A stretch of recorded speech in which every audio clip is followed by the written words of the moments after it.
हरे कृष्णा भक्तजनों, कृष्णाय वासुदेवाय हरिये परमात्मने प्रणत क्लेश नाशाय गोविंदाय नमो नमः।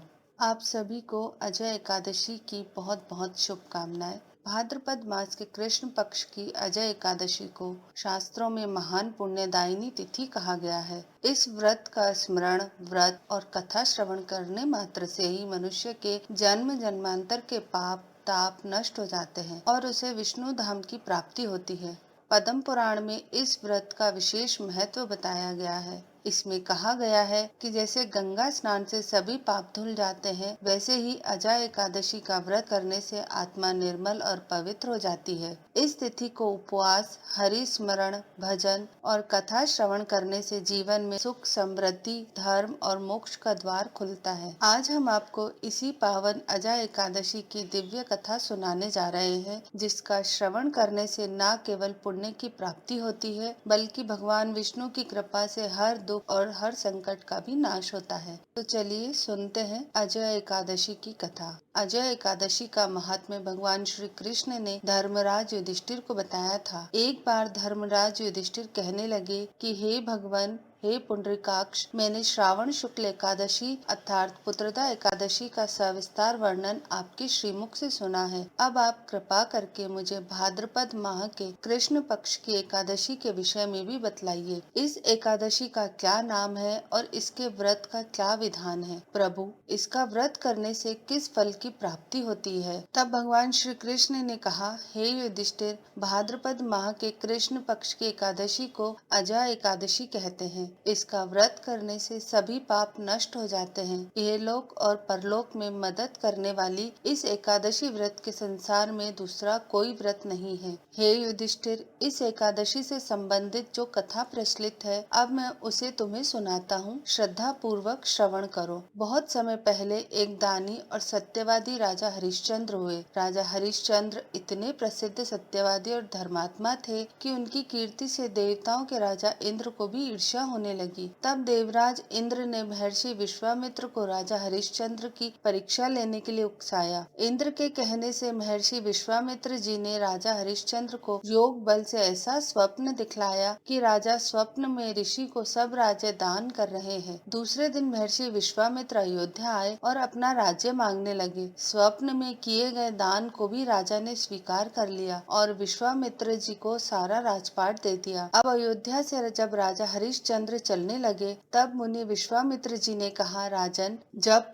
तप दान आदि बिना दक्षिणा दिए सफल नहीं होते। राजपाट तो तुम पहले ही सौंप चुके हो, अब दक्षिणा कैसे दोगे? तब महाराज हरिश्चंद्र ने महर्षि विश्वामित्र से दक्षिणा लेने के लिए 1 माह का समय लिया और वे काशी आ गए। काशी में आकर उन्होंने पहले अपनी पत्नी रानी शैव्या को एक ब्राह्मण के हाथ बेच दिया। राजकुमार रोहिताश छोटा बालक था। प्रार्थना करने पर ब्राह्मण ने उसे अपनी माता के साथ रहने की आज्ञा दे दी और स्वयं अपने आप को राजा हरिश्चंद्र ने एक चांडाल के हाथों बेच दिया। इस प्रकार राजा हरिश्चंद्र ने ऋषि विश्वामित्र को 1000 मोहरे दक्षिणा में दे दी। अब महारानी शैव्या ब्राह्मण के घर में दासी का काम करने लगी। चांडाल के सेवक होकर राजा हरिश्चंद्र शमशान घाट की चौकीदारी करने लगे। राजा हरिश्चंद्र शमशान में मृतकों के परिजनों से दाह संस्कार के बदले कर वसूली लेने का काम करते थे। कई बार उनके सामने धर्म संकट की स्थिति भी बनी, लेकिन वे सत्य और कर्तव्य के मार्ग से बिल्कुल भी विचलित नहीं हुए। फिर एक दिन शमशान भूमि की तरफ गौतम ऋषि आ गए। राजा ने ऋषि को प्रणाम किया। गौतम ऋषि ने कहा कि राजन, किसी पूर्व जन्म के पाप के कारण आपकी यह दशा हुई है। यदि तुम भाद्रपद कृष्ण पक्ष की एकादशी का व्रत करो और अजय एकादशी व्रत की कथा सुनो, तो तुम्हारी इस स्थिति से उद्धार हो जाएगा। राजा ने ऋषि की बात मानी और अजय एकादशी का व्रत करने लगे। एक दिन राजकुमार रोहितांश ब्राह्मण की पूजा के लिए फूल चुन रहा था कि उसे एक सांप ने डस लिया और सांप का विष झटपट राजकुमार के शरीर में फैल गया और राजकुमार रोहितांश धरती पर गिर पड़ा। उसकी माता महारानी शैव्या को अब ना कोई धीरज बंधाने वाला था और ना ही उनके पुत्र की देह को शमशान पहुंचाने वाला था।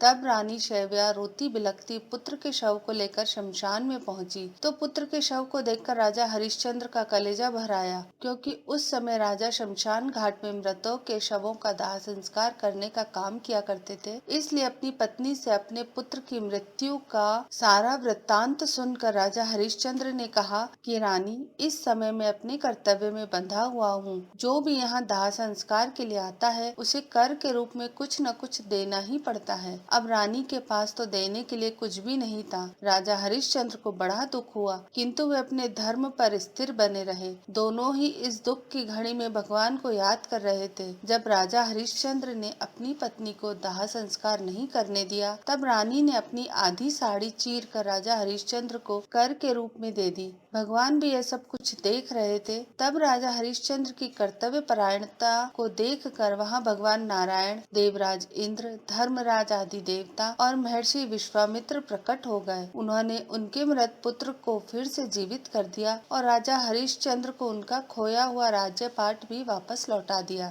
तो इस प्रकार अजय एकादशी व्रत के पुण्य के प्रभाव से राजा हरिश्चंद्र के समस्त दुखों का निवारण हो गया। सत्य के प्रभाव से राजा हरिश्चंद्र महारानी शैव्या के साथ भगवान के धाम में चले गए। महर्षि विश्वामित्र ने राजकुमार रोहितांश को अयोध्या का राजा बना दिया। भगवान श्री कृष्ण कहते हैं, हे राजन, यह सब अजय एकादशी के प्रभाव से ही हुआ। इसलिए जो मनुष्य यत्न के साथ विधि पूर्वक इस व्रत को करते हुए रात्रि जागरण करते हैं, उनके समस्त पाप नष्ट होकर अंत में वे स्वर्गलोक को प्राप्त होते हैं। जिस प्रकार इस व्रत के प्रभाव से राजा हरिश्चंद्र ने अपना खोया हुआ राज्य, पत्नी और पुत्र पुनः प्राप्त किया और उनके सारे दुख दूर हुए, उसी प्रकार जो भी भक्त श्रद्धा और नियम पूर्वक इस व्रत का पालन करता है, उसके जीवन से पाप, संकट और दुखों का नाश होकर सुख, समृद्धि और मोक्ष का मार्ग प्रशस्त होता है। शास्त्रों में कहा गया है, अजय एकादशी का व्रत करने से मनुष्य को गंगा स्नान, दान और यज्ञ के समान फल मिलता है। इसलिए प्रत्येक साधक को इस दिन भगवान विष्णु का ध्यान, उपवास और कथा का श्रवण करना चाहिए। अंत में हम यही प्रार्थना करते हैं कि भगवान श्री हरि विष्णु की कृपा से आपके जीवन में भक्ति, शांति, ऐश्वर्य और कल्याण का वास हो। तो भक्तजनों, ये थी हमारी आज की अजय एकादशी व्रत की कथा। आपको हमारी ये कथा कैसी लगी हमें नीचे कमेंट्स करके जरूर बताइएगा। आपको ये कथा अच्छी लगे तो इस वीडियो को लाइक करिएगा, इसे अपने परिवार और मित्रों के साथ भी शेयर करिएगा, ताकि उन्हें भी कथा का पुण्य लाभ प्राप्त हो सके। और हमारे चैनल को सब्सक्राइब जरूर करिएगा।